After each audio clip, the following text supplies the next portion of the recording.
Et c'est retour aussi pour les députés de l'Assemblée législative de l'île du Prince-Édouard pour une session extraordinaire. Et Julien, il faut dire que la journée de débat a été particulièrement animée. Et encore une fois, c'est cette décision du gouvernement d'autoriser le retour des propriétaires de résidences secondaires qui ne fait pas du tout l'unanimité.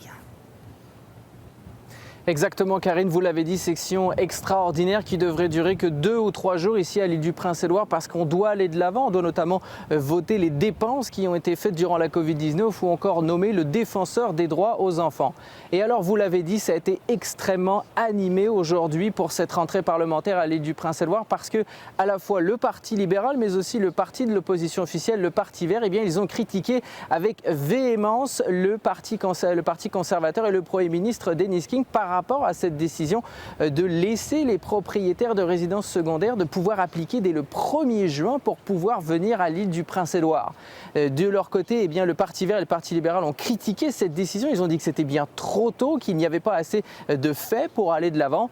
Mais de son côté, eh bien, lui, Denis King, a préféré dire que il a suivi les conseils de la Dr Morrison, qu'il était temps d'aller de l'avant. Et comme il l'a dit, eh bien, il n'y a pas de nouveaux cas de la Covid-19 depuis près de 2 mois. Donc c'est pour ça qu'il était temps d'aller de l'avant. Et à ce propos, on écoute le Premier ministre de l'île du Prince-Édouard, mais aussi le chef de l'opposition officielle, Peter Bevan-Baker. And the one question that we keep asking, if not now, when? I mean, we've had essentially a month COVID-free as of tomorrow. We've had 3 cases since April 1st.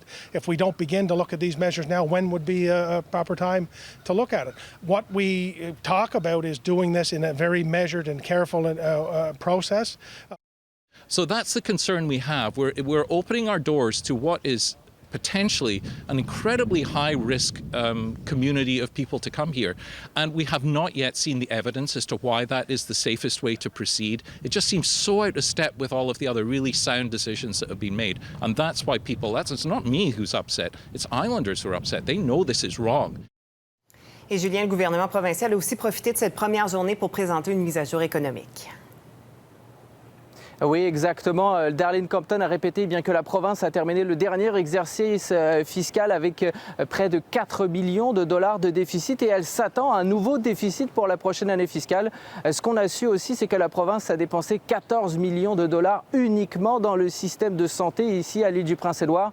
Et les principaux budgets, qu'est-ce qui a coûté le plus cher? Ce sont les centres de soins de longue durée ou encore les centres de toxicomanie ou encore les centres de santé mentale. Et ces dépenses, bien sûr, Karine, vous l'imaginez, elles vont encore continuer avec la Covid-19. Merci beaucoup, Julien.